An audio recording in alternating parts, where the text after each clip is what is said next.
Imagine the following situations. A young man enrolls in a tuition-free public university. From his point of view, he gets the education for free. He will study in a field of his choice for 5 years, and after that he will be granted a master's degree. 2.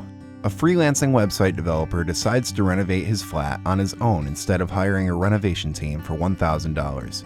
He will spend 2 weeks doing it. 3. A good and respected baker leaves his job and sets up his own bakery. This will allow him to earn $24,000 in the first year of his business. 4. Just after New Year's Eve, a man buys slightly discounted fireworks for $1,000. He stores them in his home and sells them after a year for $1,030. On the surface, it seems that each of these people have made a profit. The student acquired education for free, the freelancer saved $1,000, the baker earned $24,000, and the last man sold fireworks with a 3% profit. But let us look at this from another perspective. 1. The student chose a stagnant field of studies. Employers will not need his knowledge after his graduation, so he will probably have to apply for a job without any higher education requirements. Instead of going to a university, he could have applied right away for a job paying him $20,000 a year, or $100,000 in the 5 years. What's more, he would have gained professional experience that would quickly allow him to apply for a promotion. 2. By deciding to repair his flat himself, the freelancer forgoes a website development job for a large company. If he had accepted the job, he would finish it in 2 weeks and earn $3,000. By devoting his time to renovate his flat, he deprived himself of the opportunity to earn the money. If he had chosen instead to hire a renovating team and to take the commission, he would end up with $2,000 still in his pocket, despite having to hire the team for $1,000. 3. The baker who started his own business previously worked for a large network of bakeries. There he earned $3,000 a month, which amounts to $36,000 a year. By working on his own, he could earn only $24,000 a year. So by choosing to start a business, he lost an opportunity to earn the additional amount of $12,000 a year.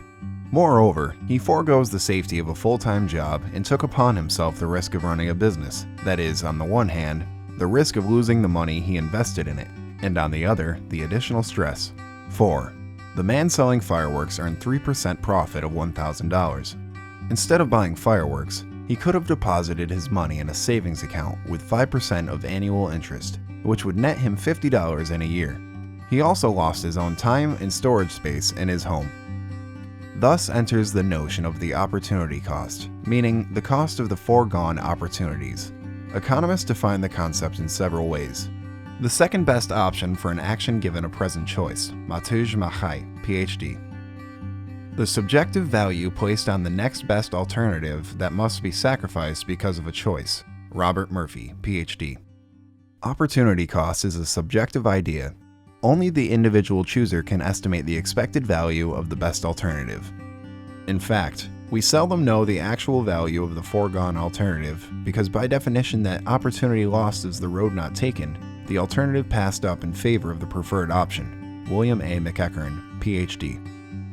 Every human decision incurs cost. This is due to the fact that people cannot act in two divergent ways at the same time, so they must choose between actions.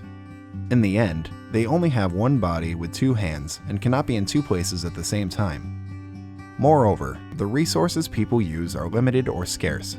People must constantly decide whether the value of the chosen option exceeds the value of the rejected option, that is, the cost. In the above examples, each of the described people gained money in accounting terms. However, in economic terms, each of them suffered a financial loss. If the only motivation for people were money, we would say that each one of them lost.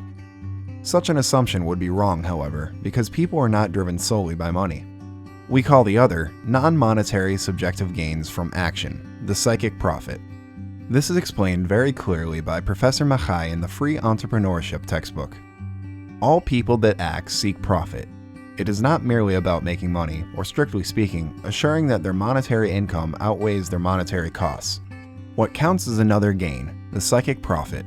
People can be driven by vastly different ends, and seeking material wealth is but one of them. They may also seek personal happiness, aesthetic sensation, or fulfillment in religious beliefs.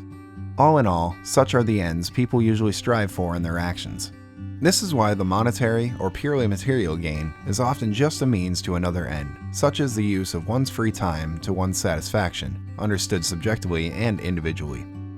Let us go back to the examples once again. The student is aware that his field of studies will not help him find a well-paid job, and that he could have looked for a job without the delay.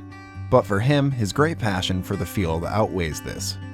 Although he will not use the knowledge he gained during his studies to gain money, he will make an extensive use of it during his free time, and this will enrich his life experience in many pleasant moments. The freelancer loves physical work at home.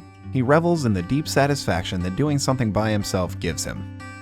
He also likes the thought that he will be able to tell his friends that will visit him that he carried out the whole renovation on his own. He expects their praise to positively affect his well-being. The baker very much dislikes his previous job. He became frustrated with his bosses, who were ignoring many of his ideas for new products. He also disliked taking orders. By establishing his own bakery, he gained the independence he craved for. It is worth noting that if the baker succeeds in developing his business, he can make a monetary profit as well. Given a year or two, he may start to earn, say, twice as much as he did in his previous full-time job. The man who has invested in fireworks dislikes and distrusts banks. He got into his head that should he deposit his money in a savings account, he would never get it back. If he chooses to deposit the money, he would worry all the time about it. So to spare himself the stress, he chose instead to invest in fireworks and have his peace of mind. Our characters may subjectively judge the combined monetary and psychic profit to be greater than the opportunity cost. People vastly differ. They enjoy very different things and can value the things they forego differently. Only one who makes the choice knows whether one has gained or lost in the process. There is no way to judge this objectively, or outside of the mind of the person making the decision. Certain things, however, we know for sure. We know that at the moment of putting the choice into action, the human being subjectively values the chosen option more than the opportunity cost. After the fact, it may turn out that the reality differed from one's expectations. In such a situation, one may regret the action as a subjective loss. We also know for sure that every action has a cost. When a man chooses to visit a particular restaurant, he forgoes being in another one at the time. When a company invests in a financial instrument, it forgoes buying new equipment for its factory floor. When the government builds a road, the capital pushed away from the private sector cannot be productively used somewhere else. According to the timeless advice of Frédéric Bastiat, it is thus beneficial to look not only at which is seen, but also which is not seen. We wish to express our gratitude to Stanisław Kwiatkowski, an economist at the Ludwig von Mises Institute of Economic Education, who helped in the scientific editing and the script of this video. For more videos and other materials, please visit EconClips.com. If you like our video, please share it with your friends.